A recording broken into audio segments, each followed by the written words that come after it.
मालवीय नगर के होटल अग्निकांड में मारे गए 21 लोगों में से 9 भारतीय थे, जिनमें से 8 एक ही परिवार से थे। सबके सब अग्निकांड की भेंट चढ़ गए। उस अग्निकांड की धधकती ज्वाला के बीच फंसे विवेक अग्रवाल ने अपने रिश्तेदार को फोन कर जो कुछ कहा था वो दहला देने वाला है, रुला देने वाला है। ऐसे शब्द जो विवेक के रिश्तेदार के कानों में ताउम्र गूंजते रहेंगे। आपने हादसे वाली जगह पर खड़ी एक मर्सिडीज कार देखी थी जो हटाई नहीं गई थी, क्योंकि वो कार विवेक अग्रवाल की ही थी।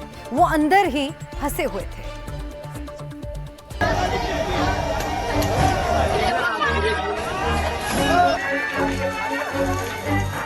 वो धधकता मंजर, और उस मंजर में ये पूरा परिवार भी फंस गया। ये देखिए, एक एक चेहरे को देखिए। इनके चेहरों पर उम्मीदें हैं, जिंदगी में आगे बढ़ने की ललक थी, खुशियां थी, जीने का अरमान, जरिया सब कुछ था, लेकिन कुछ नहीं बचा। पूरा परिवार खत्म हो गया। गुरुग्राम का ये मकान एक झटके में वीरान हो गया। यहाँ रहने वाला कोई नहीं बचा है, पूरा परिवार उजड़ गया।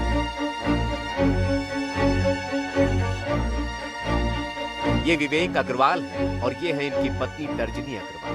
विवेक अग्रवाल अपने पूरे परिवार के साथ दिल्ली में थे, जिसमें उनकी पत्नी, उनकी मां प्रेमलता, दोनों बेटियां जीविशा और वार्या, इनके अलावा 3 रिश्तेदार जो मौसा मौसी लगते थे। विवेक अग्रवाल समेत सभी 8 लोग विवेक के पापा को देखने आए थे। विवेक के पापा दिल्ली के साकेत मैक्स में ही भर्ती हैं, वहीं उनका इलाज चल रहा है।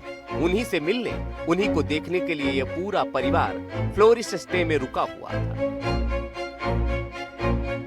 विवेक अपने पापा राधेश्याम अग्रवाल से मिलने के लिए दोबारा तैयार हो रहे थे। ठीक उसी समय यह हाहाकारी धधकती ज्वाला ने समूचे होटल को घेर लिया। पेशे से सीए विवेक अग्रवाल और इनके परिवार ने खुद को बचाने की बहुत कोशिश की, लेकिन धधकती ज्वाला ने चंद मिनटों में पूरा परिवार तबाह कर दिया, खत्म कर दिया।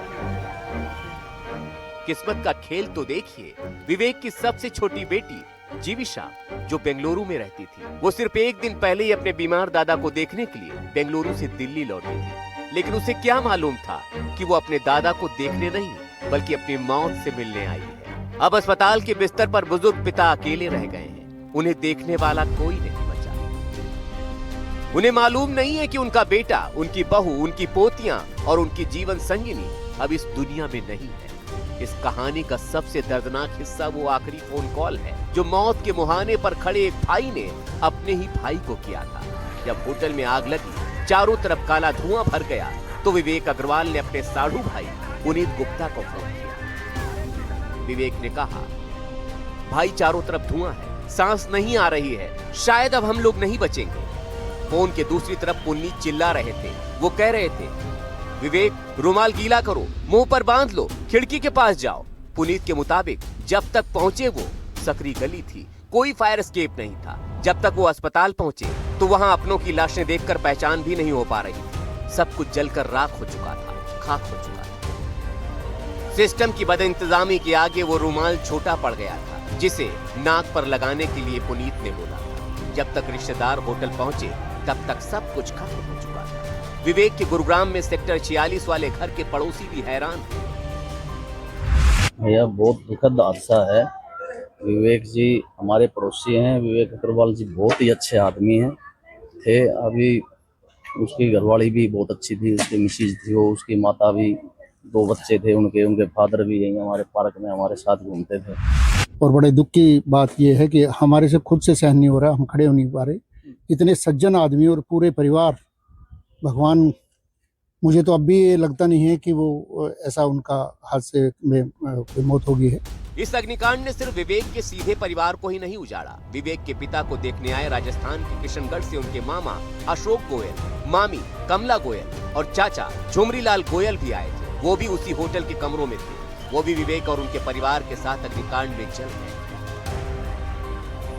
अस्पताल में भर्ती एक बुजुर्ग पिता और उनके पीछे उनका पूरा संसार उजड़ गया। विवेक, तर्जनी, प्रेमलता, जीविशा, वार्या, ये सिर्फ नाम नहीं है, ये वो हंसते खेलते चेहरे हैं जो आज इस दुनिया में नहीं।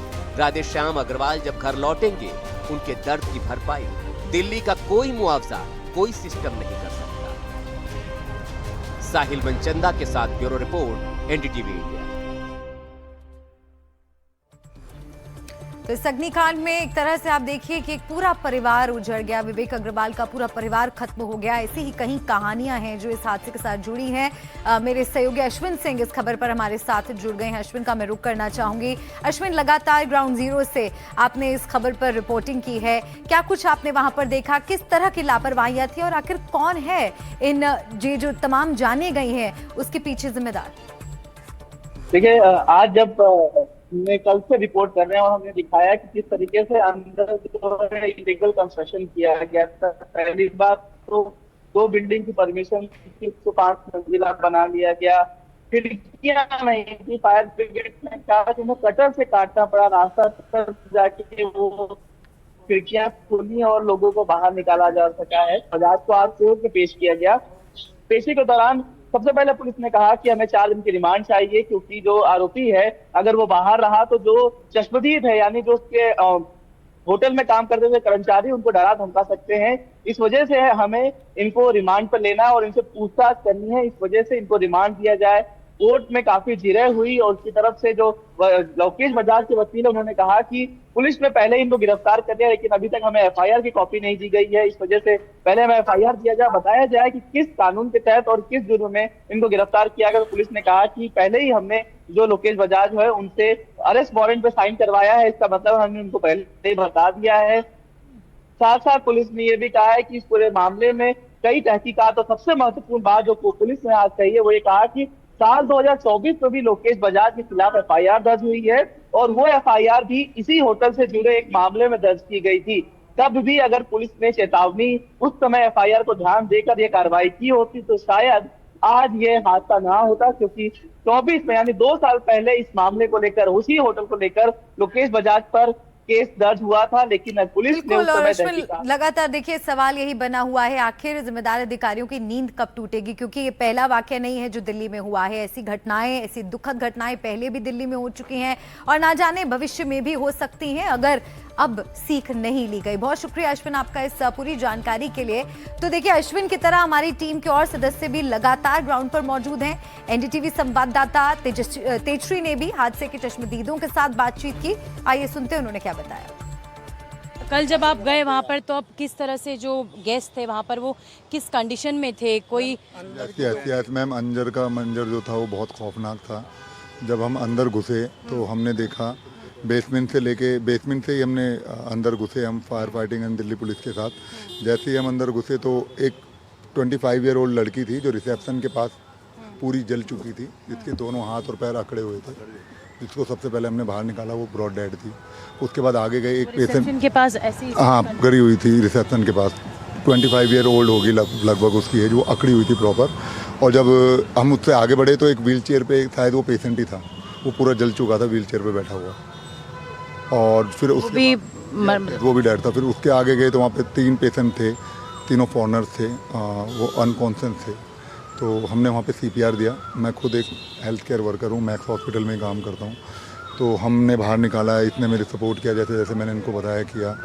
और ऊपर गए तो ऊपर सीढ़ियों पे पूरा जला पड़ा है। कौन से फ्लोर तक गए?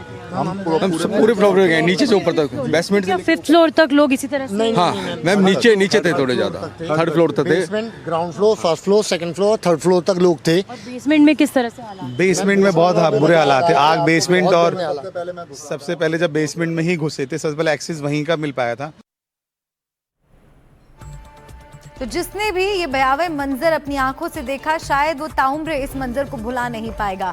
और ग्राउंड जीरो पर एनडीटीवी की सबसे बड़ी टीम के साथ हम भी इस अग्निकांड से जुड़ी तमाम जानकारियों पर पड़ताल कर रहे हैं कि दिल्ली में बार बार ऐसे हादसे क्यों रहे हैं, आखिर इतनी बड़ी लापरवाही का जिम्मेदार है कौन, हादसे से आखिर सबक कब सीखेंगे। जो कुछ हमने देखा वो आपको भी जरूर देखना चाहिए।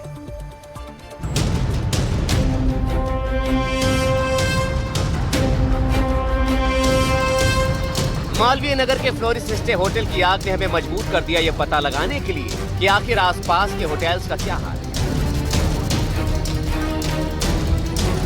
जो कुछ हमें मिला वो डराने वाला दिखा। आज एक एक तस्वीर जो हम आपको दिखाने वाले हैं वो डराने वाली है। आखिर प्रशासन कहाँ है, जिम्मेदार अधिकारी कहाँ है? एक एक तस्वीर देखिए और बताइए क्या गलती सिर्फ उनकी है जिन्होंने होटल खोला है या फिर इसके पीछे कुछ और लोग भी गुनहगार हैं।